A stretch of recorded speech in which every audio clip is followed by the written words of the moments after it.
Il y a des vidéos qu'on ne souhaite pas faire, qu'on ne veut pas faire ou qu'on imagine ne pas faire. C'est le cas avec la disparition soudaine de Christophe Dominici. Afin de parler de Christophe Dominici, j'ai décidé de me pencher sur plusieurs dates de sa carrière et qui ont fait de lui un rugbyman reconnu.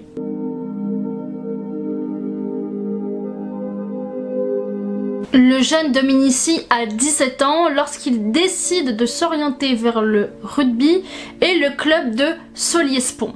Il faut savoir que précédemment, Christophe Dominici était non pas dans le rugby, mais dans le football. Il a donc délaissé le ballon rond pour se focaliser sur le ballon ovale. Au sein de ce premier club de rugby, il va être au poste de demi-ouverture.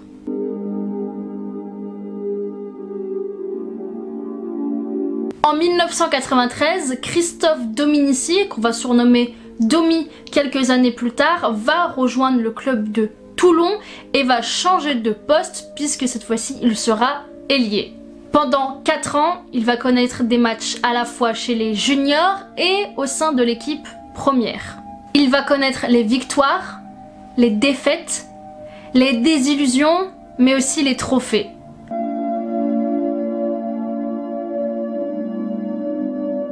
Nous sommes en 1997 et Christophe Dominici souhaite une augmentation à la fois pour lui mais également pour ses coéquipiers. Il va donc prendre la décision de demander une augmentation à ses directeurs. Cependant, le jeune Dominici va être confronté au refus total de l'augmentation salariale pour lui et ses coéquipiers. Suite à ce refus, Christophe Dominici va décider de téléphoner à Max Guazzini qui est à l'époque le président du club du Stade Français et il a d'ailleurs une ambition pour ce club, le remettre au plus haut. Après de nombreuses discussions, Dominici va décider de rejoindre le Stade Français.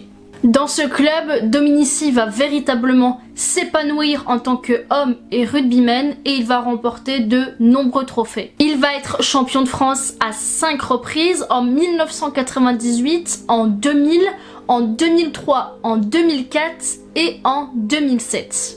Il va également gagner la Coupe de France en 1999. Ce club sera le sien jusqu'au bout.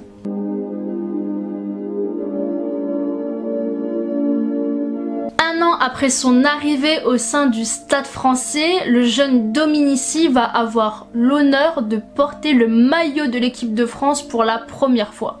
Le 7 février 1998, Dominici se retrouve face aux Anglais. Pendant le match, Christophe Dominici va inscrire son premier essai avec le 15 de France. Le match se termine avec une victoire des Bleus 24-17. Cette victoire est la première d'une longue lignée pour Christophe Dominici avec le maillot bleu.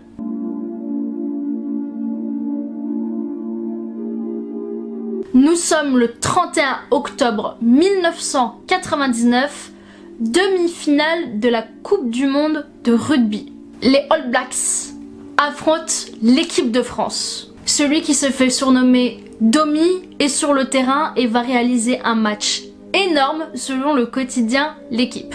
Durant ce match, Domi va notamment réaliser un essai exceptionnel et pour le plaisir, vidéo. Ils sont un petit peu perdus. Ils ont perdu le ballon, il a récupéré au loin au fond.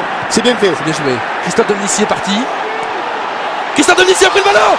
Essai français. Essai de Christophe Dominici, c'est un génie. Essai extraordinaire. Le match va se conclure par une victoire de l'équipe de France 43-31. Cependant, les Français vont perdre en demi-finale contre l'Australie, mais à la fin, Christophe Dominici est vice-champion du monde.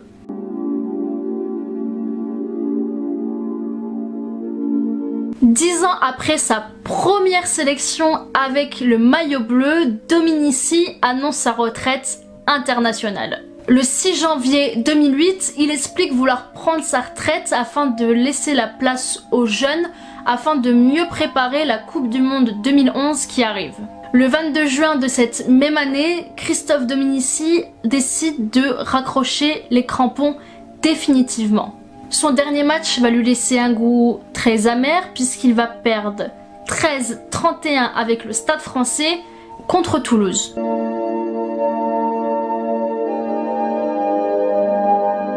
Après une vie sur les terrains, Christophe Dominici profite de sa retraite bien méritée afin de se lancer sur les plateaux de télévision et de radio. Il va devenir consultant pour plusieurs médias comme RTL, France Télévisions ou L'Équipe. Il va également s'essayer au divertissement puisqu'en 2012, il participe à la saison 3 de Danse avec les stars.